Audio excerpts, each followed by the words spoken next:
Hi viewers, welcome back to Lalitha Vantasala. రెగ్యులర్గా చేసుకునే ఇడ్లీ కాకుండా కొంచెం వెరైటీగా మసాలా ఇడ్లీ ఎలా తయారు చేయాలో చూపెడతాను. ముందుగా స్టవ్ మీద ఒక ప్యాన్ పెట్టేసుకొని 2 టీ స్పూన్ ఆయిల్ వేసుకోండి.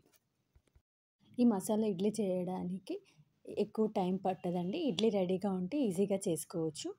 ఆయిల్ వేడయ్యాక కొద్దిగా జీలకర్ర వేసుకోండి.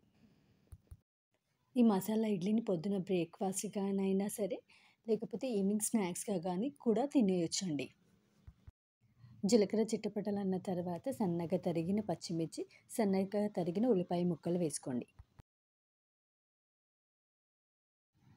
ఇందులోనే సన్నగా తరిగిన టమాటా ముక్కలను కూడా వేసుకోండి. పచ్చి వాసన పోయే వరకు దోరగా వేయించుకోవాలి. దోరగా వేయించుకున్న తర్వాత మనం ఇంట్లో తయారు చేసుకున్న ఇడ్లీలు ఉంటాయి కదా, వాటిని వేసుకోవాలి అండి. పెద్ద ఇడ్లీలు అయితే చిన్న చిన్న ముక్కలుగా కట్ చేసుకొని వేసుకోవాలి.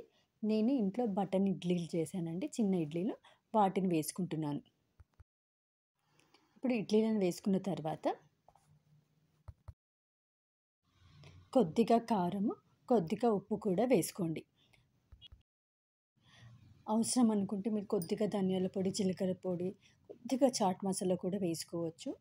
అది ఆప్షనల్, మీకు ఇష్టమైతే వేసుకోండి. ఇందులో కొద్దిగా కొత్తిమీర వేసుకొని మసాలా అంతా ఇడ్లీలకు పట్టేటట్లు కలుపుకోండి.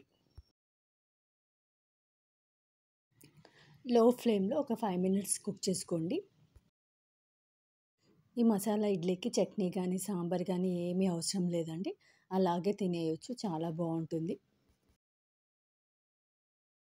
ఎప్పుడు చేసే రెగ్యులర్ ఇడ్లీ సాంబార్ చట్నీ కాకుండా అప్పుడప్పుడు ఇలా మసాలా ఇడ్లీ చేసుకొని తినండి, చాలా బాగుంటుంది. ఫైనల్గా కొద్దిగా నిమ్మకాయ పిండేసుకొని సర్వ్ చేసుకోండి. వేడి వేడి మసాలా ఇడ్లీ తయారైపోయిందండి. చాలా సింపుల్గా ఇంట్లో ఉన్న ఇంగ్రీడియంట్స్తోనే తయారు చేసుకోవచ్చు. మీకు ఈ వీడియో నచ్చినట్లయితే లైక్, షేర్ అండ్ సబ్స్క్రైబ్ చేసుకోండి.